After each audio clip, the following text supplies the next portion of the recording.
muy buenas tardes a todos. Vamos a comenzar esta tercera jornada del Mes de la Salud que en esta ocasión es compartida con la Asociación de Azaica, a la que desde la Fundación Caja Rural de Zamora agradecemos su asistencia, su ponencia, a todos los profesionales que hoy nos acompañan y sobre todo la labor que hacen, ¿no?, tanto con pacientes como con familiares. Esto es el podcast de la Fundación Caja Rural de León, Valladolid, Zamora.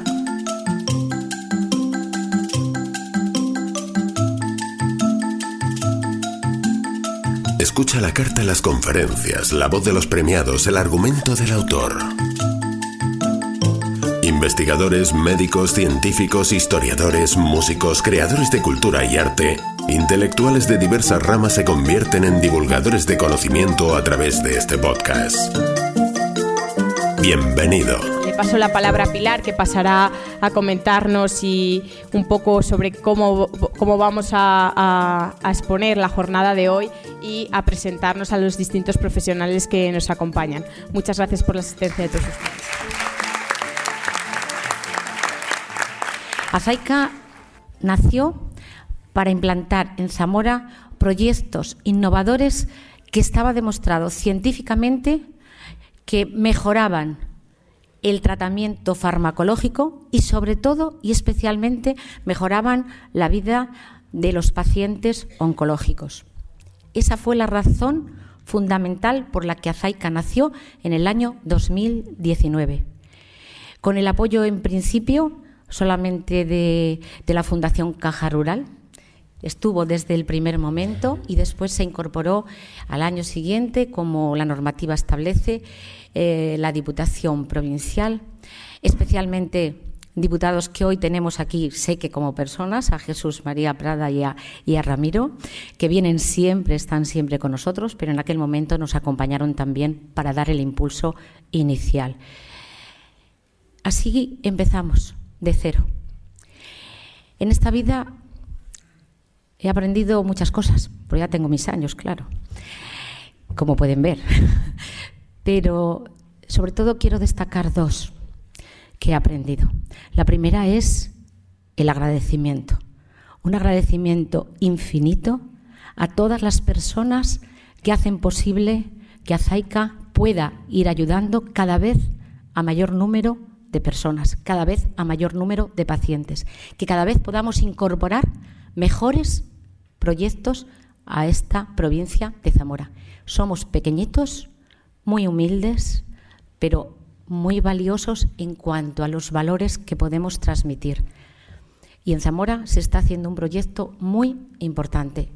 Decía que había aprendido algunas cosas importantes. La segunda es la necesidad y la importancia del equipo de personas, de la suma de esfuerzos. Azaica es una suma de esfuerzos. Azaica es aquella persona que con una pensión muy pequeñita todos los meses guarda una parte para darla a una asociación, a un acto solidario. Este año nos ha tocado Azaica. Estamos inmensamente agradecidos, inmensamente emocionados por ese gesto. Azaica es también aquellas personas que con mucho entusiasmo nos venden por ahí las loterías y por ahí están con nosotros. Azaica es también aquellos pacientes que con ilusión van día a día y con mucho esfuerzo a hacer el ejercicio terapéutico. Azaica es también aquellos pacientes que están pasando en estos momentos muy duros y sin embargo hoy están aquí. Se lo dedico a ellos también. Azaica es también Tere y Antonio, que desde Benavente vienen y no les importa la hora. Azaica sois todos vosotros. Y estos profesionales que están aquí hoy, pero otros que no han podido venir y también trabajan con nosotros, como es en Benavente Carolina Ramos, como es Peramato, como es Aurora, que trabaja en Bermillo. Es importantísimo esa suma de esfuerzos. Y Azaica es también todos ustedes que hoy nos arropan y nos acompañan. Muchísimas gracias. Hoy vamos a presentar el lado más profesional de Azaica, porque queremos los mejores para que le traten a los pacientes de la mejor manera.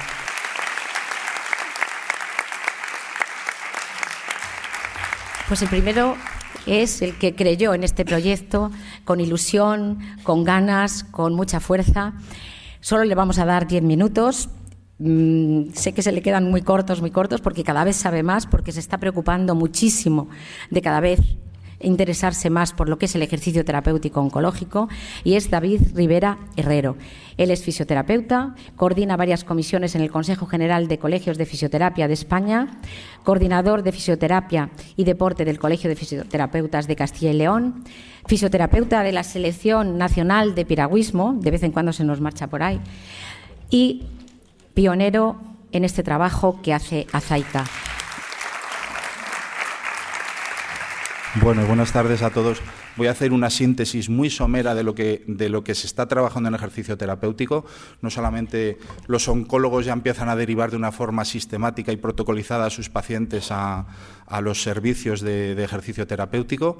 Hay países como Inglaterra, Australia, donde esto todo está mucho más desarrollado, y los pacientes de cáncer todos se incorporan a programas de ejercicio terapéutico asociado y adaptado a sus condiciones físicas, que vienen determinadas no solo por su estado previo de salud física, sino también por los efectos secundarios derivados de esta quimioterapia y radioterapia, que en algunos casos son muy agresivos y hay que adaptar los programas a lo que ellos necesitan, ¿vale? Quiero que entendáis que cualquier programa de ejercicio de este tipo está muy personalizado y no se le aplica a todo el mundo lo mismo, ¿vale? Las personas empiezan muy poquito a poco dentro de unos márgenes de seguridad clínica absolutos, y que cuando dan oportunidad a los tratamientos a que hagan su efecto, porque sabéis que estos son reacciones fisiológicas que necesitan de una adaptación, y esa adaptación solo se consigue si hay una exposición regular a la misma, pues van a obtener un resultado maravilloso, ¿vale? Incluso los oncólogos van a poder trabajar mucho mejor con ellos.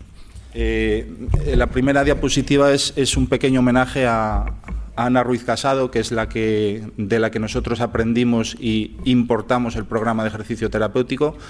Costó aproximadamente unos 3-4 meses el recopilar toda la documentación y establecer unos protocolos de recogida de datos.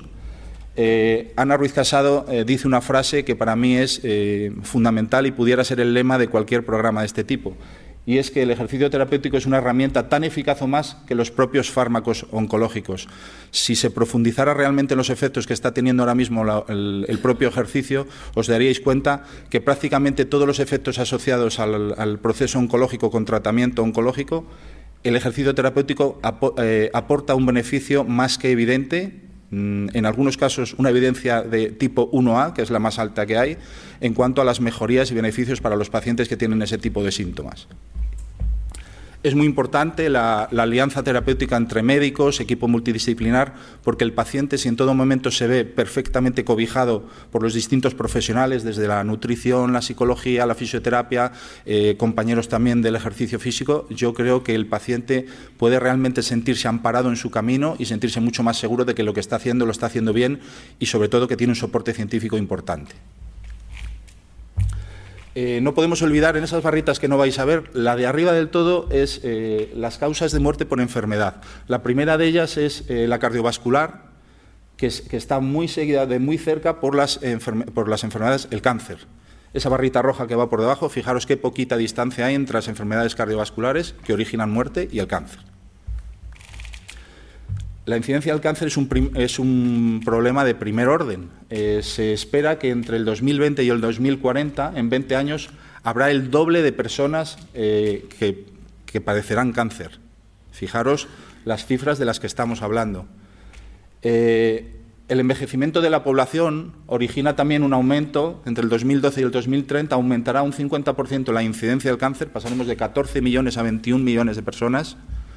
Aumentará un 60% también la mortalidad, de 8 millones a 13 millones, pero, que esto es lo importante de esta diapositiva, la supervivencia también aumentará en un 70%, ¿vale? Y esto es lo importante, que cada vez sobrevive más gente al cáncer, no solo por la evolución de los tratamientos químicos y radioterapéuticos, sino también por todo este tipo de abordaje multidisciplinar coadyuvante que ayuda a que el paciente oncológico evolucione cada vez mejor.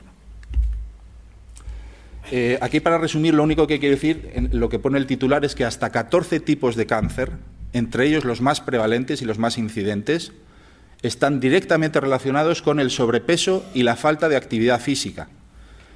De ahí que nosotros lo primero que hagamos en la evaluación de un paciente oncológico es saber los niveles de actividad física que él habitualmente en su vida tiene, ¿vale? Tenemos 3 niveles, pacientes muy sedentarios, pacientes con un nivel medio de actividad física y pacientes con una actividad física vigorosa, que vienen del mundo del deporte o de hacer realmente programas exigentes de ejercicio, ¿vale?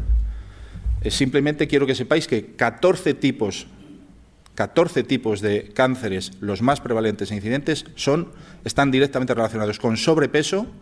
La grasa es un ambiente pretumoral, ¿vale? Es hipóxico, es ácido, y eso es lo que quieren las células tumorales para proliferar, ¿vale? Y la actividad física, que fijaros que también está relacionado, son 2 factores de riesgo relacionados con los problemas de tipo cardíaco. Así que las personas que hacen actividad física y que no tienen sobrepeso están combatiendo 2 de las enfermedades que más muertes provocan. En Europa, y esto es una estadística relativamente reciente, más de un 70% de personas, un poquito más en hombres que en mujeres, pasan la mayoría del tiempo sentados. Es decir, las 2 columnas azules de abajo son personas con alto riesgo de poder desarrollar un proceso oncológico. La roja menos y la verde menos. Existe la creencia de que los programas de ejercicio terapéutico solamente actúan cuando te dicen que tienes cáncer, y no es así. Se puede hacer ejercicio físico para prevenir muchas enfermedades, entre ellas el cáncer, y cuando te diagnostican cáncer, no solamente ahora se está trabajando mucho en la prehabilitación, es decir, un trabajo individualizado que permite que la persona, cuando vaya a ser sometida a tratamientos oncológicos o de cirugía, Ana Ruiz Casado el próximo día seguro que nos hablará un poquito de lo que se está haciendo en prehabilitación en la cirugía de colon. Se hacen programas para entrar en esas cirugías o en esos programas de oncología con mucha más vigorosidad física que permitirá tolerar mucho mejor todos los tratamientos. Y son programas ya protocolizados que existen, que trabajan tanto en el terreno cardiovascular como en el terreno de fuerza, unos porcentajes estudiados, se hace una valoración muy pormenorizada de las características que tiene cada paciente, con su ficha, con su evolución, y en función de eso adaptamos los programas a esas necesidades que se tienen. Como siempre seguimos, hay 3 máximas en el ejercicio, que es la evolución en las cargas, es decir, la progresión en las cargas, la recuperación, que es muy importante, el paciente oncológico tiene que descansar, es muy importante que su sistema parasimpático recupere lo que ha gastado en el ejercicio, son recuperaciones más largas que en una persona que no padece estos tipos de tratamientos, pero también son muy específicos y se van variando los estímulos para que el cuerpo se enriqueza de toda esa gama de ejercicios que tenemos que proporcionan muchísimos beneficios, no solo a nivel psicológico, que ya Manuel y nuestra compañera psicóloga también lo hablará, sino que también provocan muchos beneficios a nivel psicosocial, ya que el paciente oncológico ahora ya es un paciente que interactúa mucho más socialmente y tiene una vida mucho más normalizada. También se trabaja en la fase de supervivencia, es decir, cuando el médico ya nos da el alta del procedimiento, nos dice que ya estamos bien y pasamos a una fase que nosotros llamamos de supervivencia, donde podemos vivir hasta el final de nuestros días y morirnos de cualquier otra cosa, o podemos tener la mala suerte de recurrir en el cáncer. Ahí el ejercicio físico también actúa. Está demostrado que se recurre mucho menos en otro proceso oncológico si hacemos ejercicio. Y si la intensidad del ejercicio es mayor, los porcentajes que disminuyen de incidencia son el doble de altos. Es decir, si hacemos ejercicio y de carácter vigoroso, por eso insistimos tanto en las clases de ejercicio terapéutico, en que apretemos un poquito el culete, ¿vale? En exigir que los pacientes lleguen a ese umbral anaeróbico donde les cuesta respirar, donde les cuesta ya mantener una conversación. Tenemos distintas referencias para saber que estamos trabajando en esos umbrales. Ahí es donde más adaptaciones fisiológicas hay y donde más beneficios estamos obteniendo de cara a combatir muchos de los síntomas que luego veremos. Esta gráfica lo único que quiere decir es que la flecha roja, que corresponde a gente que hace actividad física muy intensa, tiene porcentajes de incidencia y de recurrencia en el cáncer mucho menores que la flechita amarilla y la verde, que es la que corresponde a muy bajita actividad física. La curva está aquí y a medida que vamos haciendo un ejercicio cada vez más exigente, disminuye mucho el porcentaje de gente que vuelve a recaer en el cáncer. Es lo que quiere decir, porque no, lo demás es mucho texto y eso es el resumen de lo que pone aquí. Aquí lo queremos explicar simplemente que cuando trabajamos en fisioterapia con pacientes oncológicos, Cuantificamos la actividad física que ese paciente viene haciendo en su vida normal, ¿vale? Vemos qué nivel fitness o de salud física tiene y elaboramos unas tablas muy detalladas de qué síntomas son los que en ese momento el paciente tiene, ¿vale? Un paciente que tiene determinados cuadros, como puede ser anemia, como puede ser una caída de neutrófilos, como puede ser pues unos niveles de plaquetas bajos, pues tiene que tener una serie de cuidados que los responsables de estos programas tenemos que tener en cuenta. O si un paciente está táxico y no coordina bien, o si un paciente tiene náuseas, ese día no es el día de hacerlo, o tiene fiebre, tenemos también que controlar esos parámetros. Todo eso está perfectamente controlado. Lo que hacemos es establecer 3 niveles y dependiendo de los 3 niveles trabajamos un tipo de entrenamiento, otro tipo de entrenamiento u otro tipo de entrenamiento, ¿vale? Con unos porcentajes de consumo máximo de oxígeno que son orientativos y los hacemos a partir de una serie de pruebas muy sencillas. La determinación del consumo de oxígeno, que es una prueba que hacemos de 6 minutos, que muchos de los que estáis aquí recordaréis que la hemos hecho en la Ciudad Deportiva, que os acelero un poco para que no os paréis, ¿vale? Pues es tan importante como para determinar, por ejemplo, si una persona se va a someter, por ejemplo, a una lobectomía pulmonar, si nos arroja valores en esa prueba de 6 minutos inferiores a 10 mililitros kilogramo minuto, sabemos que es un paciente que le vamos a recomendar al cirujano que no le extirpe el pulmón porque hay mucho riesgo de que no supere la cirugía. Está validado esto científicamente. Si presenta valores de 19, 18 hacia abajo, es muy posible que si le hacen una lobectomía desarrolle una neumonía que ponga en peligro su vida. Entonces es necesario un programa de prehabilitación para subir ese consumo máximo de oxígeno a través de trabajo cardiovascular y poderle entregar el paciente al cirujano en condiciones para que supere el posquirúrgico. Para que os deis cuenta un poquito de estas cosas que parece a veces que no tienen importancia y que sí que la tienen.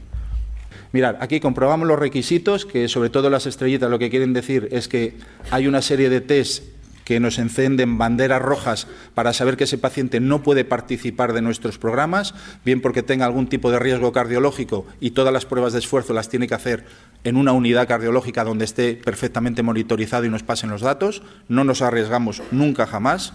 Puede pasar algo, yo no digo que no, pero también puedes pasar en esta sala y no sería previsible. Después, que valoramos mucho todos estos síntomas asociados al cáncer, pues la fatiga, la ansiedad, la depresión, el linfedema, el insomnio, las artralgias, cardiotoxicidad, neuropatías, esos hormigueos que tenéis algunos en los pies y en las manos, función cognitiva, riesgo de caídas y dolor. Y que luego lo que hacemos es valorar la condición física, fuerza, movilidad, para adaptar el programa a sus necesidades. Cuestiones que hay que tener en cuenta: dolor óseo, disnea, náuseas, caquexia y lo que os hablaba antes de las anemias, la fiebre. Valores que tenemos que tener en cuenta, pero que pertenecen a lo que nosotros tenemos que utilizar como banderas rojas o amarillas. Vale, aquí simplemente que todo sobre lo que trabajamos tiene evidencia científica. Todo lo que sea en lo verde tiene evidencia científica 1A, la máxima evidencia. Es decir, todos estos síntomas de aquí se ven mejorados con la práctica de ejercicio terapéutico. Y la que tiene menor evidencia no es que no sirva o que no tenga esa evidencia, sino que todavía no hay estudios suficientes que permitan arrojar cifras verdes para darle categoría 1A. Pero cualquier persona sabe que haciendo ejercicio físico la salud ósea mejora, cualquier persona, si analiza estos síntomas de aquí, sabe que eso todo mejora. Hay evidencia clínica, pero todavía no la suficiente científica. Vale, perdón, esta es la de antes. Ya voy acabando. Vale, simplemente el ejercicio lo que permite es vivir más y mejor, nos permite aumentar la cantidad de actividad física, para ello reducimos la incidencia y reducimos la recurrencia del cáncer, mejoramos la capacidad funcional de los pacientes oncológicos y permite mejorar la calidad de vida y aumentar la supervivencia. Yo, como fisioterapeuta que inició, tengo familia que se dedica a la oncología, pero como fisioterapeuta que empezó en esto sin tener ni paparrucha de esto, cuanto más me voy metiendo en esto, más fan me hago de que los pacientes hagáis ejercicio físico, sobre todo en estas fases más delicadas de diagnóstico, monitorizados por profesionales sanitarios que os tengamos un poquito mimados en ese aspecto, pero todo el mundo tiene que hacer ejercicio físico, todo el mundo, porque es prevenir muchas enfermedades y es mejorar la calidad de vida. Nada más. Pues gracias a la generosidad de Paz Pérez Malillos hemos incorporado la nutrición. Poquito a poco la vamos incorporando, pero sabéis que está a vuestra disposición.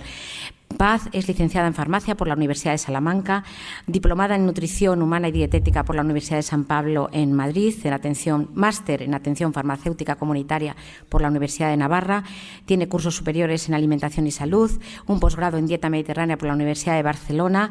Muchísimas gracias. Los factores de riesgo y las causas de generación de cáncer tenemos aquí, fijaros, un 33% el tabaco. La obesidad, en segundo lugar, es un factor de riesgo fundamental.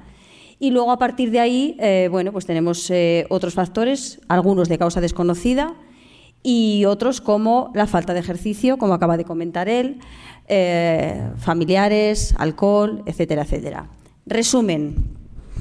Hay unos factores de riesgo que son genéticos, contra esos no podemos luchar, no podemos hacer absolutamente nada. Hay otros factores que son clínicos, tampoco podemos luchar contra ellos, tampoco podemos hacer nada.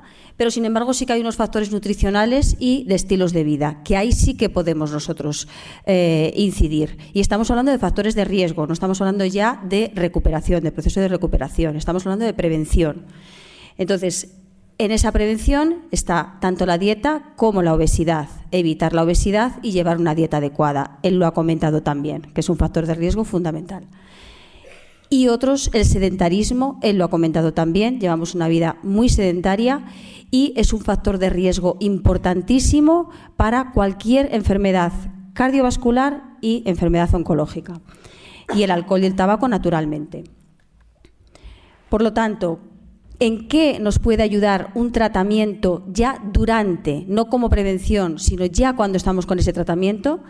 Mejora la calidad de vida del paciente, reduce las complicaciones que puedan ir apareciendo, ayuda a la recuperación post-tratamiento, todo esto también con evidencia científica, no nos inventamos nada, mejora la esperanza de vida y reduce muchísimo el riesgo de recaídas. Entonces, es tan importantísimo llevar una alimentación adecuada. Hay veces que en consulta me han llegado personas que ya habían superado el proceso de cáncer, ya habían terminado su tratamiento, por ejemplo, en un cáncer de mama de esos 5 años famosos que todos sabemos, y una vez que han pasado esos 5 años, dice, bueno, ahora ya voy a empezar. No tenemos que empezar ahí, tenemos que empezar desde el primer momento, desde el primer día. El problema es que nos encontramos con muchos libros, con muchas personas que nos cuentan la dieta anticáncer. No existe una dieta anticáncer, eso no existe. Una parte del trabajo que me corresponde a mí es informar precisamente al paciente que no existe esa dieta anticáncer, que no hay nada milagroso, ¿vale? Que sí que podemos hacer mucho, pero desde la verdad. Y otra parte sería adaptar la estrategia dietética a las personas que lo necesiten, bien porque tengan, pues que tengan una desnutrición, bien porque haya una baja nivel de masa muscular. Yo lo primero de todo es ver cómo está esa persona, hacerle un cuestionario para ver cómo se alimenta, los cambios que hay que realizar en esa dieta y también hacer una serie de medidas antropométricas para conocer su nivel de índice de masa corporal, para conocer su nivel de masa muscular, etcétera, etcétera. Y a partir de ahí empezar a trabajar de forma individualizada. Cuando tratamos con un paciente oncológico debemos tener en cuenta distintas particularidades que pueden ir sucediendo. Anorexia, disfagia, sequedad de boca, estreñimientos, etcétera, etcétera. Entonces vamos a ver qué requerimientos tienen aumentados, ¿vale? ¿Qué tenemos que aumentar? Principalmente a nivel de vitaminas y minerales y proteínas, importantísimas. Si hay una desnutrición y, hay un catabolismo aumentado que también nos puede afectar. Hay muchos efectos secundarios una vez que estamos con el tratamiento, principalmente de quimio, de radioterapia, y en ellos son los que tenemos que incidir. Esos efectos secundarios serían falta de apetito, entre otros, y no a todos le va a ocurrir todos ellos. Alguno de ellos puede ser, simplemente, ¿vale? Con uno que sea y con ese que podamos ayudar, ya estamos haciendo bastante. Esa falta de apetito, cambios en el gusto y en el olfato, diarrea, estreñimiento, náusea, sequedad de boca, vómitos, aumento o bajada brusca de peso. Entonces, en todos esos, de forma individualizada, es en los que tenemos que incidir. Por ejemplo, Si existen náuseas o vómitos, le vamos a dar una serie de recomendaciones. Pues mira, debes hacer esto, esto, esto y esto. Y aparte de eso, la alimentación que le corresponde a esa persona. Si existe diarrea, ver las causas, evitar determinados alimentos, etcétera, etcétera. Si existe estreñimiento, exactamente lo mismo. Entonces, en esto consiste mi función, en esto consiste mi labor. La prevención, una vez que ya venís los pacientes de azaica, pues no puede ser, tiene que ser ya tratamiento. Entonces, una vez que está ese tratamiento, vamos a ayudar en todos esos efectos secundarios, todos estos y otros muchos más que puedan aparecer. Y luego, una vez que hemos finalizado el tratamiento, también podemos continuar ayudando, ¿vale? Porque, como él ha comentado, una alimentación adecuada y un bajo nivel de grasa corporal ayuda muchísimo para evitar recaídas, para que el tratamiento funcione muchísimo mejor. Entonces, si conseguimos ese bajo nivel de grasa corporal con una alimentación adecuada, estaríamos consiguiendo muchísimo. Y algo muy, muy importante, que también estará de acuerdo conmigo, es ese bajo nivel de masa muscular que tenemos que ayudar a ir recuperando con el ejercicio físico y con la alimentación. Gracias. Pasamos al grupo de la atención. Cuando tenemos un diagnóstico de cáncer, nos afecta físicamente y psicológicamente. Nosotros en Azaica nos ha parecido importante hacer la atención individual a quienes lo puedan necesitar y también una atención de terapia en grupo.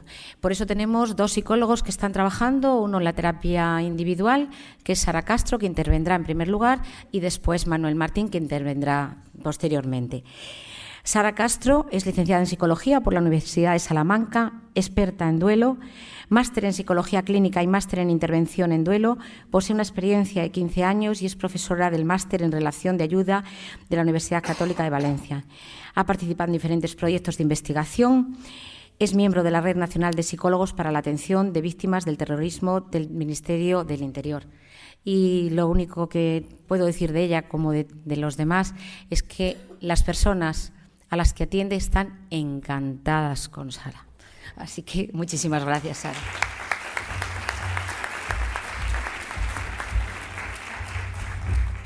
Esta imagen que he puesto es de un tsunami.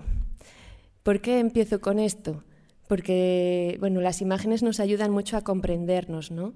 Cuando alguien recibe la noticia, ya sea paciente o la familia, de que tiene cáncer, es un tsunami en su vida, un tsunami que arrasa con todo. Con todo me refiero a todas las dimensiones de la persona, a nivel psicológico, los pensamientos, a nivel emocional, todos los sentimientos, las emociones, a nivel social, pues lo mismo dejas de trabajar, lo mismo dejas de cobrar, lo mismo dejas de estar con la gente tomando un café tranquilamente en una cafetería, la gente empieza a hablar solamente de cáncer, sobre todo al principio. También a nivel fisiológico, que eso lo han trabajado muy bien Paz y David, cómo nos puede influir, ¿no?, la nutrición, el deporte, la falta de deporte o la mala nutrición. Y también a nivel espiritual, todo el sistema de valores que tenemos, ya sea implicándose la religión o no, todo el sistema de valores también se ve arrasado. Porque cuando miramos a la muerte de frente, porque cuando se oye cáncer, se asocia con muerte, aunque no tiene por qué ir de la mano, pero se asocia inmediatamente. Y cuando miramos a la muerte de frente, se produce una devastación. En ese tsunami, ¿qué intentan hacer? Ya no voy a decir las personas, sino los árboles que viven en un tsunami, pues intentar sobrevivir a la gran ola. En un primer momento es sobrevivir. Cuando pasa la gran ola, con el miedo a que vengan otras olas, intentar seguir sobreviviendo. De eso se trata. Ante las primeras noticias, intentar sobrevivir, después seguir sobreviviendo, y cuando ya ves todo el desastre que ha ocurrido a tu alrededor, toda la devastación que hay en tu cuerpo, ya sea por el tratamiento, ya sea por las operaciones o ya sea por los efectos secundarios que tienes, también intentar seguir sobreviviendo. De eso se trata. de seguir sobreviviendo. ¿Por qué insisto en esto? Porque hay muchas veces, desde la psicología mal entendida como positiva, parece que es, no, tú piensa en positivo, no, tú piensa que todo va a salir bien, venga, tú piensa, cachis, déjame que tengo que sobrevivir. Sobrevivir es lo que tiene que hacer un árbol cuando viene un tsunami. Una vez que ya ha pasado el tsunami, una vez que ya uno ve que la ciudad se va reconstruyendo, que puedes seguir retomando nutrientes, después de eso, a lo mejor ya creces como persona. A lo mejor ya las raíces se ven muy fortalecidas porque has sobrevivido y ahí ya te fijas en qué bonito es la vida y qué bonito sigue el paisaje, sobre todo lo que están reconstruyendo, aunque echo de menos lo que no está. Esto ocurre con el cáncer. Creo que es una imagen bastante clara de lo que puede vivir una persona o una familia en esta situación. En el cáncer hay diferentes fases, diferentes momentos en la enfermedad que realmente las conocéis muy bien. Está el diagnóstico. Cuando ocurre el diagnóstico, pues primero la persona queda en shock, es un fuerte impacto emocional. Está como atontada, ¿verdad? Vienen muchos miedos. Ese miedo a la muerte, miedo al sufrimiento, miedo a soportar el tratamiento. Y también suele venir la ira, la negociación de, ay, si me pongo bien, voy a hacer el Camino de Santiago. Ay, si me pongo bien, le voy a dar, yo qué sé, un beso al médico, por decir una bobada. La culpa, ¿qué habré hecho mal? ¿Me habré alimentado mal? ¿No habré hecho el suficiente deporte? Todas las preocupaciones que yo tenía, todo lo que me he comido a lo largo de mi vida, ¿eso estará influyendo para que ahora salga en forma de cáncer? La desesperación, fundamentalmente la desesperación. ¿Y ahora qué? Y la gran incertidumbre ante cómo va a reaccionar mi cuerpo, qué me va a pasar, cómo va a ser todo. Después, durante el tratamiento, viene más la ansiedad, el dolor físico está totalmente asociado al dolor psicológico, alteraciones de la imagen corporal. Al final es adaptarse a esa nueva persona que ves delante del espejo, pero no solamente esa imagen física, sino también a quién soy yo. Ahora soy una persona enferma. Ahora ya no soy la trabajadora de tal planta de tal sitio, ahora soy una persona enferma. Entonces es también construir esa nueva identidad y que no sea la única identidad, que no sea solamente soy Sara y me he convertido en una enferma y solamente soy enferma. Sigo teniendo otras facetas en mi vida, pero eso hay que aprender a situarlo todo, ¿no? en tu día a día. Después puede venir, ojalá que venga, ¿no? Esa remisión de síntomas, ese intervalo libre de enfermedad. Y ahí que vienen pues los miedos a las recaídas, hay una hipervigilancia de síntomas. Muchas personas comentan, yo es que a la mínima que me veo un poquito mal, yo enseguida voy a urgencias y lo mismo me llaman hipocondríaca, pero es que, claro, ¿cómo no vas a ir a urgencias? Y menos mal, porque esa ansiedad, que te llamen pesado si es necesario, da lo mismo, porque la ansiedad, ese miedo, ¿para qué sirve? Pues para ser precavido. Y la prevención sirve para ir al médico, o sea, lo tienes que utilizar no para vivir angustiado, lógicamente, pero sí para poner medios suficientes para intentar no enfermar de nuevo. La supervivencia. Vienen con secuelas físicas a todos los niveles, en todas las dimensiones de la persona y con dificultades muchas veces al retomar tu vida normal, la vida laboral, la vida familiar. ¿Cuántas personas decís, madre mía, mi cabeza no está como era? Me acuerdo una vez que salía de Azaica, o que entraba, ya no me acuerdo, salía yo y entraban los del ejercicio terapéutico y una señora decía, ¡ay! No, salieron ellos y entraba yo. Y una volvió a entrar y dijo, hija, se me ha olvidado no sé qué, es la quimio, es la cabeza quimio. Decía así y se me quedó en la cabeza porque lo llevaba con mucho humor, aceptando la situación. Son los olvidos, ¿no?, que hay.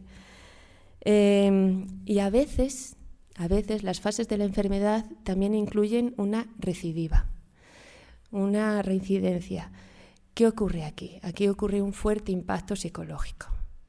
Ese shock del principio vuelve a ocurrir también, vuelve a ocurrir la ira, la negociación, la culpa, la gran desesperación, una gran incertidumbre, un gran miedo, porque encima ya sabes lo que es, no quieres volver a pasar por ello y te toca, y el miedo a la muerte se hace aún más grande. Y que tampoco ocurre siempre, a veces el cáncer se desarrolla tanto que llegas a tus últimos momentos de vida. Ahí puede venir también la negación, la depresión, un aislamiento, pero si la persona consigue trabajarlo, consigue vivirlo con paz, después de esos primeros momentos de desesperación, momentos me refiero a momentos largos, no es un momentito, sino días o meses, esa negación y esa desesperación, después de que la persona vive en su aislamiento, en su soledad, el ver cerca la muerte, bien acompañada de la familia o de profesionales también, puede conseguir llegar con paz a su propia muerte y poderse despedir y cerrar asuntos inconclusos. ¿Qué estoy diciendo con todo esto?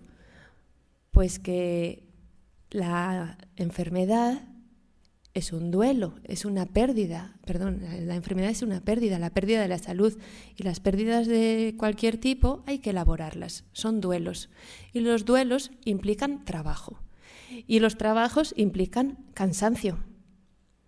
O sea que ya no solamente tenemos el cansancio por la enfermedad y por el tratamiento, sino también a nivel psicológico.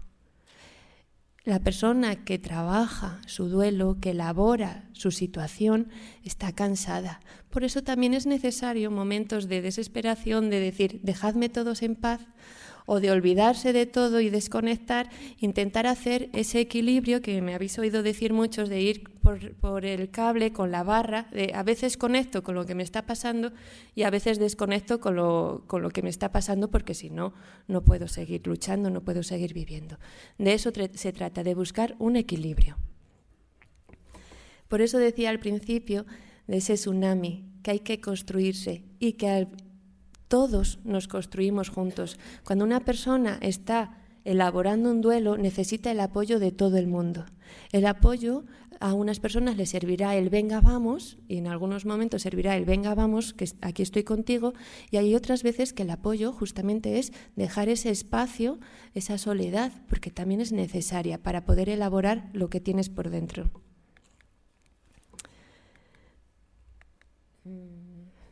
Y en Azaica, ¿qué hacemos? Pues bueno, desde mi parcela, mi pequeñita parcela, acompañar a elaborar ese duelo. ¿Y cómo? Pues escuchando, desde una escucha activa. Esa es mi labor fundamental y creo que más importante, la escucha activa. Escuchar a las personas en sus sentimientos, en sus vivencias,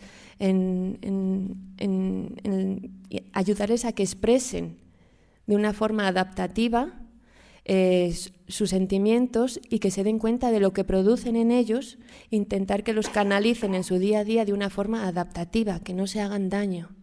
Ese es mi trabajo. También acompañarles e intentar ayudarles en las tomas de decisiones, que a veces son muy, muy complicadas. Empoderar a la persona, es decir, la forma de trabajar, por lo menos la mía, es centrarme en la persona, no en el problema. O sea, la persona es capaz de enfrentarse a lo que tiene. Elaborar los duelos forma parte de los seres humanos, de forma natural. Estamos preparados para ellos y, por lo tanto, simplemente es que la persona se sienta capaz de ello. Fomentar también una comunicación entre la familia, el médico, el paciente. Animar a que vayan con David al ejercicio terapéutico por todos los beneficios que ello conlleva, y no solamente beneficios a nivel de ejercicio físico, sino también a nivel de grupo, porque lo que se comenta en esos momentos de descanso o de estar moviéndose, eso hace milagros, lo que se comenta entre las personas que lo viven.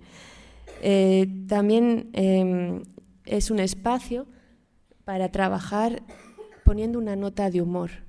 Es también una búsqueda de equilibrio entre tanto drama, entre tanta dificultad. El humor suele ayudar mucho y se puede conseguir. Se consigue, yo lo veo día a día. También animar a los grupos de ayuda mutua y hay veces que también la atención psicológica no solamente es ese nudo grande que tenemos ahora en la mano, que es el cáncer, sino que al quitar ese nudo van saliendo otros nudos más pequeñitos o más grandes, pero que estaban más escondidos, y también hay que hacer ese trabajo, porque está todo unido, todas las dimensiones de la persona están unidas. Entonces, si se trabaja a nivel fisiológico, va a afectar a los diferentes niveles. Si se trabaja a nivel psicológico, también va a afectar. En caso necesario, atención psiquiátrica también hay que derivar. Las pastillas, cuando son necesarias, hay que tomarlas.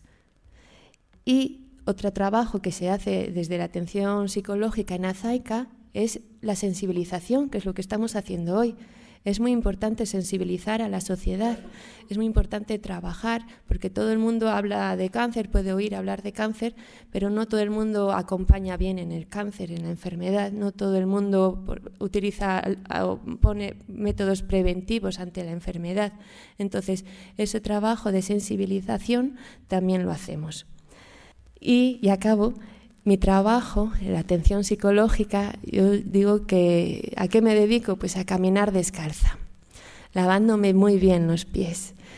Igual que los musulmanes cuando entran en las mezquitas se lavan los pies y se quitan el calzado porque entran en un lugar sagrado.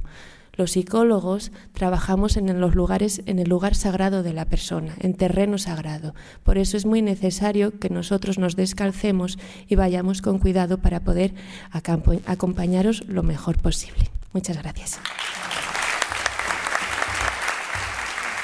Gracias, Sara. La verdad que en este tsunami que nos ocurre en la vida, y que es verdad que la vida no es una carta a los Reyes Magos, pues nosotros pensamos que la ayuda de las personas, el vivir con las personas, nos puede venir muy bien en momentos, sobre todo, muy delicados. Por eso nos pareció importante tener la terapia de grupo y acudimos a Manuel, que Manuel yo lo conocí hace mucho tiempo, es licenciado en Psicología por la Universidad de Salamanca, es psicólogo general sanitario, es máster en intervenciones en psicoterapia y experto en mediación familiar, es presidente de la Asociación Castellano-Leonesa de Terapia Familiar, trabaja como psicoterapeuta desde hace 18 años y es profesor asociado de la Universidad de Salamanca en la Facultad de Psicología. Cuando estabais sentado, que hablaba Sara, me planteaba por qué al final participé y colaboré con Azaica, y había dos motivos fundamentalmente. El primero es que cuando Pilar me contó el proyecto, en qué se basaba la asociación, me pareció que era súper interesante y fascinante, que es trabajar partiendo del ejercicio terapéutico, el ejercicio físico que nos ha contado David.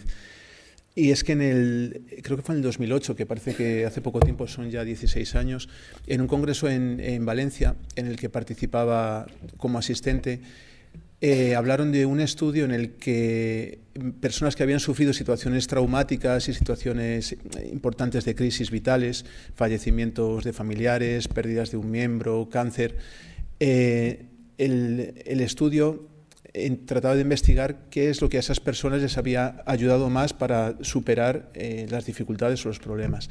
Y lo primero que dijeron fue el ejercicio físico. En segundo lugar, creo que recuerdo que estaba el yoga.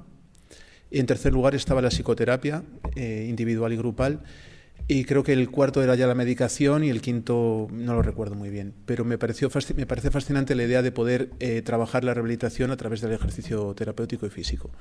Y el segundo motivo por el que me convenció participar con la asociación es por un motivo personal, es decir, quería participar y quería aprender de vosotras y de vosotros, porque me parece que es un desafío trabajar en oncología y más en grupo, que no es sencillo. ¿Vale? Bueno, os vengo a contar un poco, voy a ser breve, por qué trabajamos en grupo y qué es lo que hacemos en el grupo. ¿Por qué el grupo? desde que nacemos los seres humanos estamos programados para las relaciones sociales. O sea, nacemos con ojos para mirarnos, la relación de apego de los bebés con la madre, las relaciones de amistad en la infancia, adolescencia, todo. Parece que cuando somos adultos se nos olvida un poco, ¿no? Y nos volvemos más huraños o más solitarios. Pero somos seres sociales y necesitamos de lo social. Entonces, bueno, yo tengo aquí que los grupos terapéuticos están compuestos por personas que comparten un mismo problema o una situación similar, ¿no? Un grupo de duelo, ¿no? Un grupo de pacientes oncológicos, un grupo de madres con niños con hiperactividad, ¿no? Entonces tenemos gente que comparte algo en común. Tenemos luego que los grupos también facilitan la expresión verbal y emocional y que eso tiene un efecto terapéutico liberador. Lo tiene en la terapia individual y lo tiene también en la terapia grupal, ¿vale? Tenemos que también facilitan la expresión de sentimientos ambivalentes. Esto lo explico. Cuando vamos a terapia individual, yo soy también terapeuta o psicólogo individual, más que de grupo, hablamos con el psicólogo o hablamos con el paciente, pero cuando estamos en un grupo se generan otro tipo de dinámicas y conversaciones. Es decir, hay gente que cuando le han dado un diagnóstico lo vive con mucha ansiedad, con un bloqueo, con un miedo terrible. Hay otros que lo viven con una negación, os lo ha contado Sara, ¿no? Con esa fase también de negación, de bloqueo. Hay quien lo vive con tranquilidad. Entonces, eso es la expresión de sentimientos ambivalentes, ¿no? De poder escuchar a los demás del grupo cómo han vivido esa situación con la que nos podemos sentir identificados o no. Incluso a veces se nos dan dos emociones paralelas, ¿no? Bueno, los grupos funcionan como regulador, como apoyo y como protección. Es decir, el grupo se cuida, nos cuidamos, ¿no? Escuchamos al otro, hacemos de espejo, nos calmamos. Proporcionan comprensión mutua, afecto, respeto y autoconfianza. Escuchamos a otra persona que nos sentimos comprendidos. En el grupo muchas veces se dice, claro, es que esto lo cuentas fuera o se lo digo a mi marido o a mi mujer y claro, no lo entiende igual, ¿no? Entonces, el compartir con personas que tienen una situación similar a la nuestra es muy terapéutico. Facilita una mejor transición y ajuste al mundo social, es decir, nos permiten relacionarnos. Ahí tenemos puesto red social. Cuando pasamos por un proceso de crisis o de enfermedad tendemos a cerrarnos y el empezar a participar con grupos de autoayuda que contaba también Sara, es una forma de empezar de nuevo a salir y a socializar. La participación e interacciones suelen ser espontáneas. En la terapia individual dialogamos con el psicólogo, con el terapeuta, nos enseña técnicas, pero en los grupos surgen temas y de manera espontánea la gente participa y habla y da su opinión. Entonces es algo también muy interesante. Mejoran la autoestima, las relaciones sociales, el bienestar psicológico y por último tengo puesto que funcionan como un intercambio de información, estrategias de afrontamiento y recursos. Compartimos información, hablamos de recursos y de actividades que hay en la ciudad, hablamos del ejercicio, hablamos de... O sea, también funcionan como fuente de información. Y bueno, paso un poquito más rápido. Nuestro grupo de Azaica está formado aproximadamente yo diría que un número entre 6 y 9 personas aproximadamente, por ahí andamos, ¿no? Pensamos que más es difícil de manejar y casi no hay ni espacio físico. El grupo es bastante sólido, solemos acudir las mismas personas, 2 arriba, 2 abajo, ¿no? Mayoritariamente está compuesto por mujeres, a los hombres nos cuesta más en general participar en estas actividades, tenemos mayoría de mujeres. Y nos reunimos generalmente quincenalmente, un par de veces al mes, durante 1 hora y media de duración. Viene a ser, ¿no? Y bueno, las características de este grupo es que es voluntaria la asistencia, puede acudir el que quiere.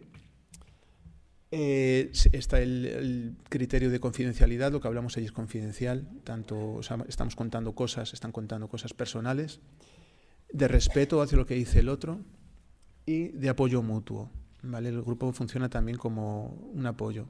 Tengo que decir que tenemos varias personas muy afectuosas, afectivas y también que le gustan, que dan muchos abrazos y que le gustan los abrazos. Entonces también tenemos esa parte, por aquí hay gente que asiente. Vale. Y luego los objetivos, bueno, pues viene a ser... los grupos terapéuticos tienen esto que os he contado del apoyo mutuo, pero también hay una parte psicoeducativa, es decir, de hablar sobre lo que es la ansiedad, hablar de los pensamientos, de las distorsiones del pensamiento. Con esto ocurre igual que cuando vas al médico y te explica. El conocer da cierta seguridad. ¿Por qué me pasa esto? ¿Por qué a veces me bloqueo? ¿Por qué me cuesta expresarme? ¿No? Entonces hay una parte que es de psicoeducación. Y luego también conocer estrategias y recursos, facilitar esa expresión de emociones y luego la generalización y la puesta en marcha en la vida. O sea, lo que aprendemos y lo que nos llevamos del grupo nos sirva para nuestro día a día.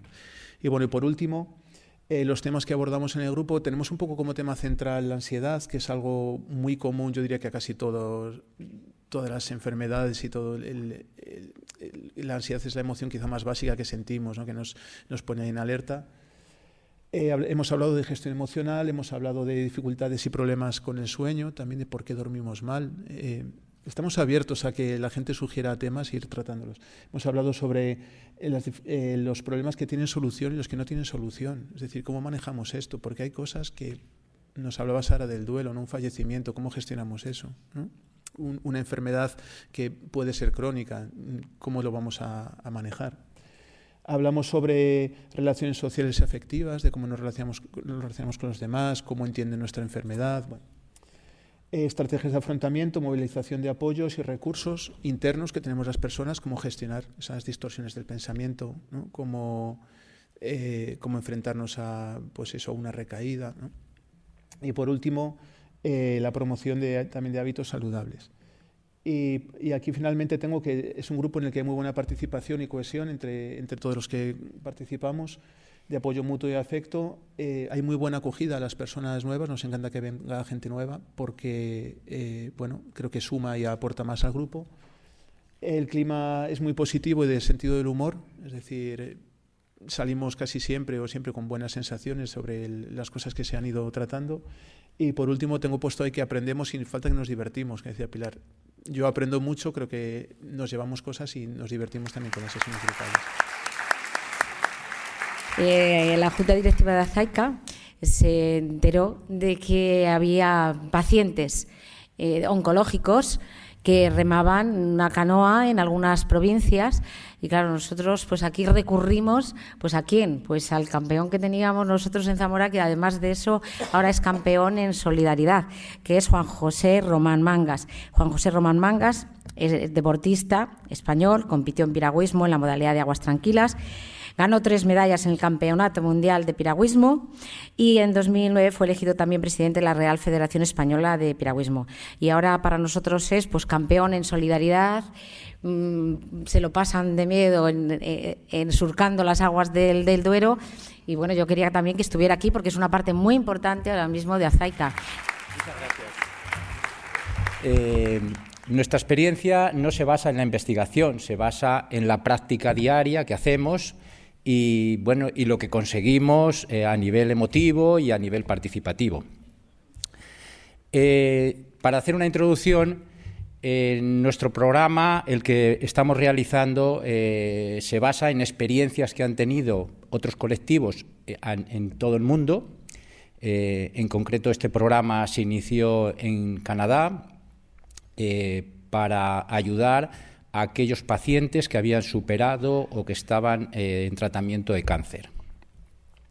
El programa se inicia sobre todo con colectivos que son vulnerables y en este caso lo hemos llevado a cabo con el grupo de mujeres, que son principalmente las que vienen participando, de la Asociación Azaica. Comenzó el año 2022, llevamos ya 3 años practicando.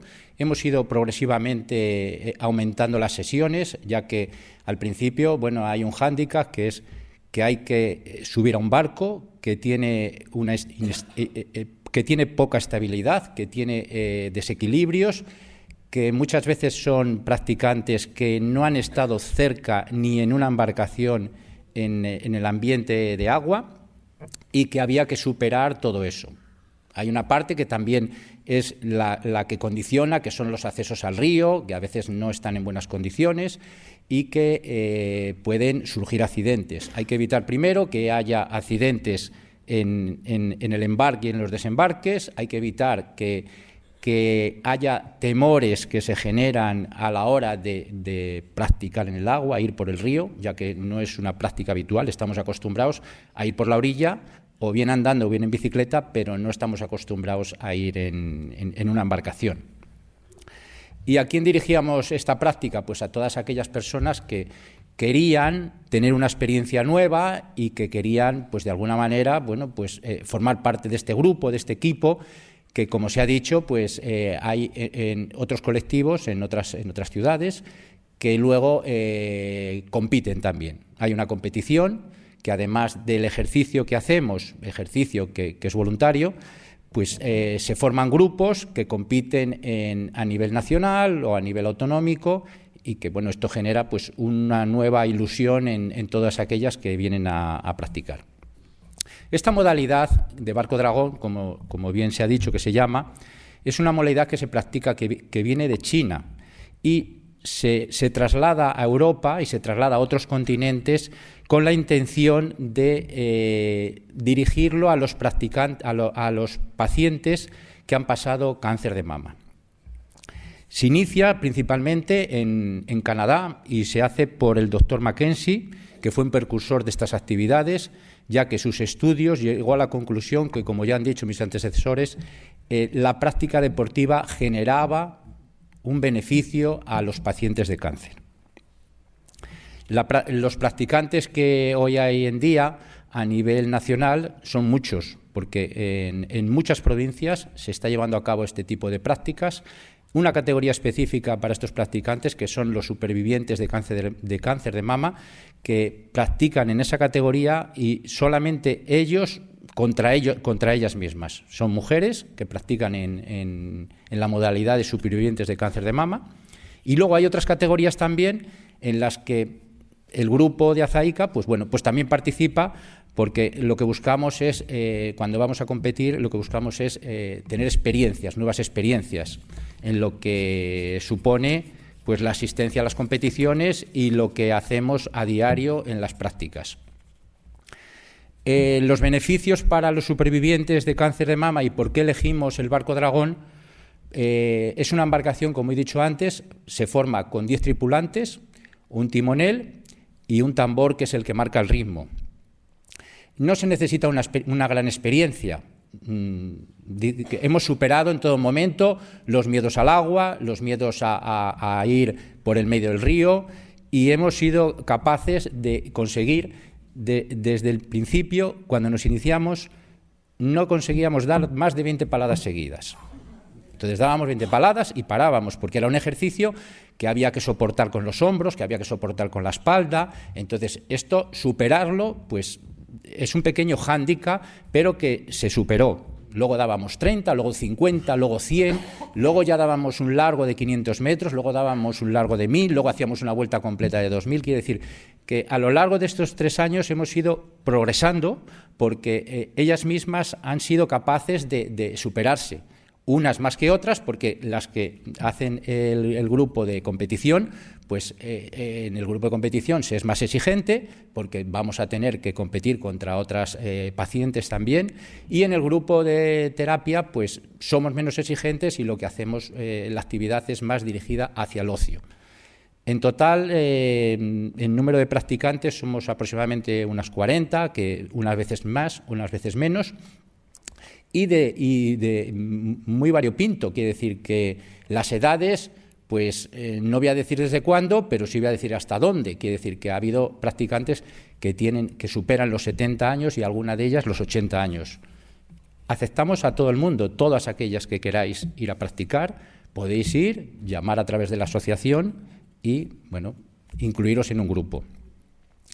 Esta práctica principalmente lo que genera es un gran bienestar general, porque te encuentras en un ambiente de grupo, en un ambiente en el que, bueno, vamos por el río, vamos viendo las aves, vamos viendo el entorno acuático, que desde otra perspectiva, desde la orilla, sería imposible poder ver esto. Permite además un trabajo en equipo. Como he dicho, son 10 las tripulantes que forman un barco, y entonces pues todas van a una, hay que llevar un ritmo todas a la vez. Quiere decir que la práctica en equipo, no solamente del colectivo en equipo, sino que todas deben llevar un ritmo y deben compenetrarse. Lo más importante de todo es que contribuye a sentirse una más dentro del equipo. Remes más, remes menos, todo el mundo es importante.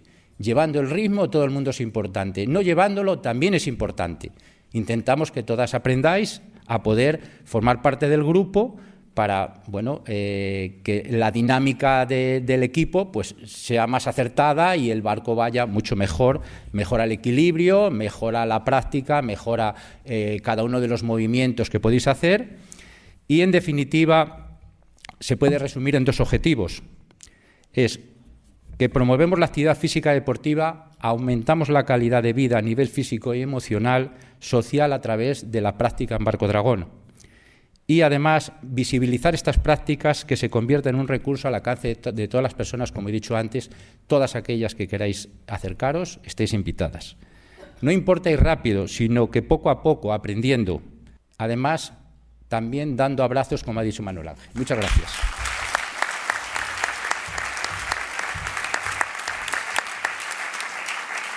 Aparte de todo lo que comenta Juanjo, es el doctor Mackenzie, porque esto lo podía haber inventado un entrenador de lo que fuera. El doctor Mackenzie descubrió que en la lucha del linfedema, porque esto se practica para mujeres mastectomizadas y linfadenectomizadas, el doctor Mackenzie descubrió que en el linfedema de miembro superior no estaba contraindicado el trabajo de fuerza, sino que lo mejoraba. Y se introdujo este tipo de trabajos precisamente para mejorar el edema, el linfedema de la extremidad superior.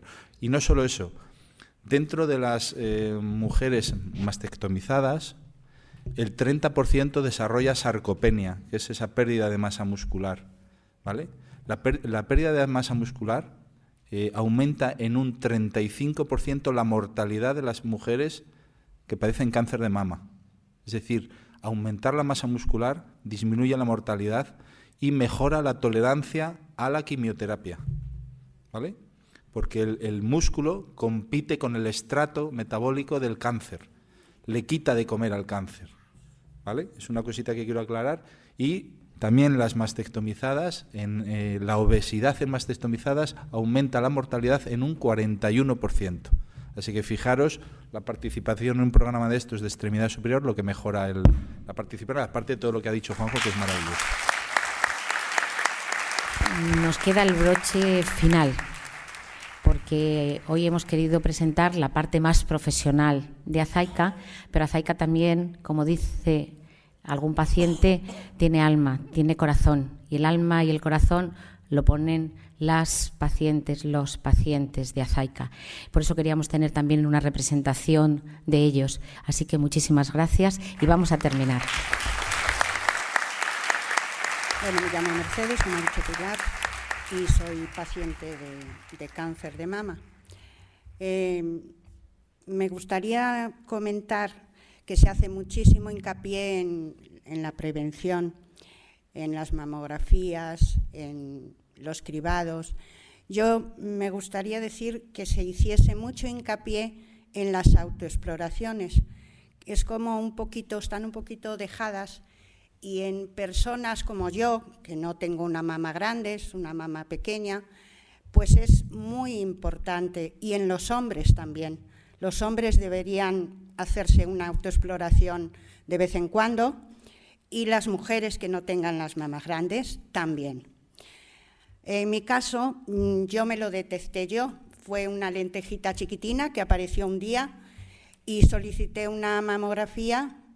La mamografía no la detectó porque estaba en la parte inferior, muy cerca de la costilla, entonces no tenía importancia. Esa lentejita en poco más de un año creció, era como un garbanzo ya hermosito, y solicité otra mamografía. Me dijeron que era una lesión calcificada y que me olvidase. Yo no me olvidé, insistí mucho en que era esa lentejita que yo noté que había crecido, y bueno, pues me hicieron una punción. Esa punción dio el resultado positivo, un triple negativo, es un cáncer bastante agresivo, y bueno, en un mes me prepararon, me operaron, y bien. Seguí con el tratamiento de quimioterapia, que me mató, físicamente me mató, psicológicamente lo llevé bastante bien. Y bueno, luego la radioterapia, tampoco fue muy fácil, pero aquí estoy. Doy las gracias a todo el equipo médico que hizo posible que hoy esté aquí. Y quiero dar las gracias en especial a una persona que es la supervisora de la planta de oncología, que fue ella la que tuvo más empatía conmigo y la que me habló de Azaica. Porque mi oncólogo en ningún momento me dijo que hiciese deporte o que… no, como yo estaba muy débil, porque perdí 10 kilos, no comía, no bebía, pues reposo y reposo. Y esta persona, Monse, me habló de Azaica y conocí a Pilar. Fui con mucho miedo, muy débil, con poquitas esperanzas, pero la verdad que para mí fue algo maravilloso descubrir Azaica. Empecé con el ejercicio terapéutico. David me dio caña, bastante, que no me dejaba parar, que le doy las gracias también. Y bueno, con todas las actividades que Azaica nos ofrece, estoy encantada, doy las gracias a Azaica y a todo el mundo que ha venido y gracias por escucharme. Yo me llamo Carmen y para mí es un honor estar aquí y que, bueno, poder contar mi experiencia. Mi experiencia es más amable que la de Mercedes, es como la mayoría de los cánceres de mama. En una exploración rutinaria, en una mamografía de control, pues me detectaron una lesión sospechosa. Aquí voy a hacer un paréntesis porque creo que es muy importante el diagnóstico precoz, hacerse las mamografías y los programas de screening, ya que en la mama tenemos la suerte de tener un diagnóstico precoz, cosa que no ocurre en otros cánceres, como decía el lunes la doctora. Entonces, bueno, pues nada, ven una lesión sospechosa y se pone en marcha el sistema. Tengo que decir que yo, en mi caso, el sistema funcionó bien. Y esos fueron los peores momentos que yo viví, el momento desde que aparece la lesión sospechosa hasta que se confirma el diagnóstico. Paradójicamente, cada vez que se iban confirmando cosas, que me hacían una biopsia que salía positiva, que me hacían una resonancia, que luego hay que ver no sé qué, que luego hay que ver no sé cuántos, yo me tranquilizaba.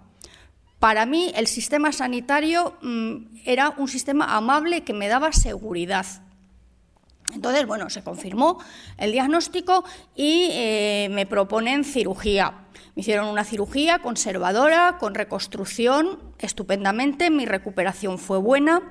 Me ven en oncología y nada, me habían pedido un resultado, un test genómico, que me imagino que habréis oído hablar mucho de él, y es una prueba que hace unos años no existía, hoy tenemos la suerte de tener, y que permite, mediante muchísimos análisis de muchísimos genes del tumor, ver el grado de agresividad que tiene el tumor. Entonces, en mi caso era poco agresivo y me libré de la radioterapia.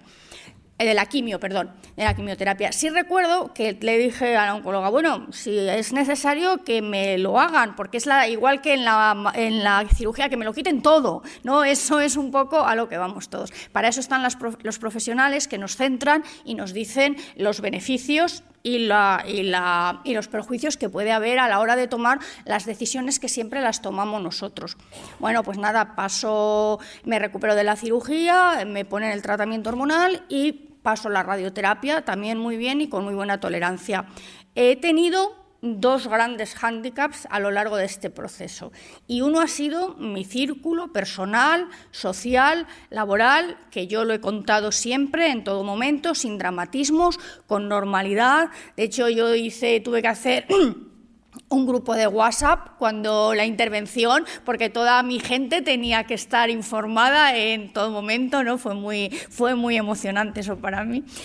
Y otro gran hándicap que yo he tenido ha sido que yo venía con una base física muy buena, y es el ejercicio físico. Yo he practicado pilates desde hace muchísimos años, fui con una buena base física y nutricional. Entonces, yo creo que mi recuperación de la cirugía se la debo al ejercicio. De hecho, se lo dije yo a mis profes de pilates, ¿no? A Maite, que le mando un besito.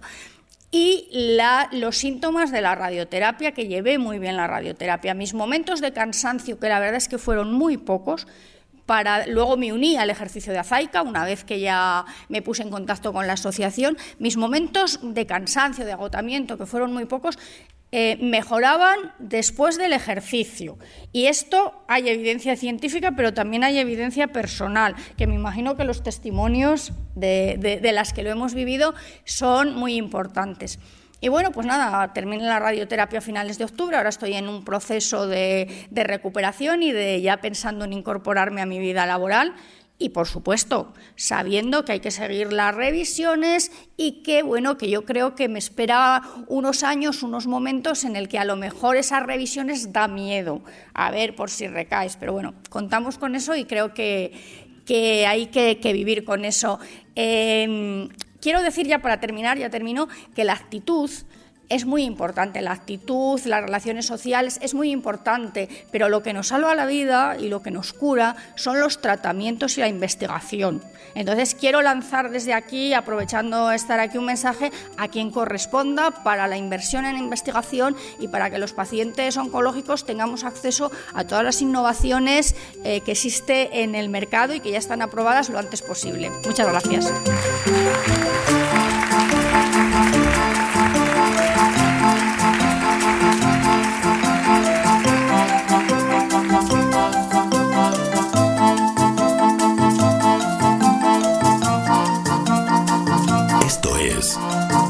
El podcast de la Fundación Caja Rural de León, Valladolid, Zamora.